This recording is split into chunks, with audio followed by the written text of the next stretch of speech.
যুক্তরাষ্ট্রের কুখ্যাত প্রয়াত যৌন নিপীড়ক জেফ্রি অ্যাপস্টেইন সংক্রান্ত নতুন নথি প্রকাশ ঘিরে নতুন করে বিতর্কে জড়ালেন ভারতের প্রধানমন্ত্রী নরেন্দ্র মোদি।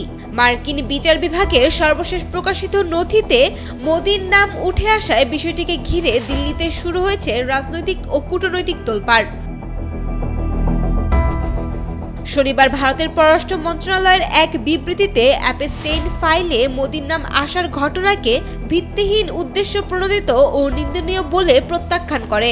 পররাষ্ট্র মন্ত্রণালয়ের মুখপাত্র রণধীর জয়সওয়াল জানান, নথিতে উল্লেখিত একটি ইমেইলে প্রধানমন্ত্রী মোদির 2017 সালের ইসরায়েল সফরের কথা ছাড়া বাকি সব দাবি সম্পূর্ণভাবে অগ্রহণযোগ্য।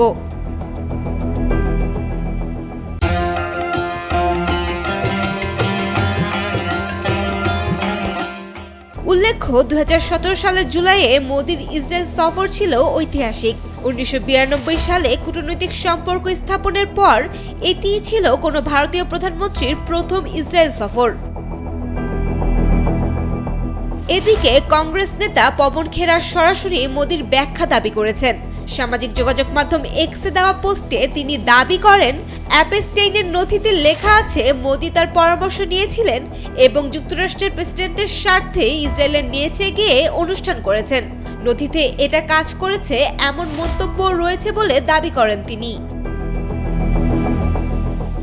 2019 সালে নিউ ইয়র্কের কারাগারে অ্যাপস্টেইনের মৃত্যু হয়, যা কর্তৃপক্ষ আত্মহত্যা বলে জানালেও তা আজও বিতর্কিত। নতুন এই নথি প্রকাশ সেই বিতর্ককে আবারও সামনে নিয়ে এলো। Saima Akter, Daily Sun.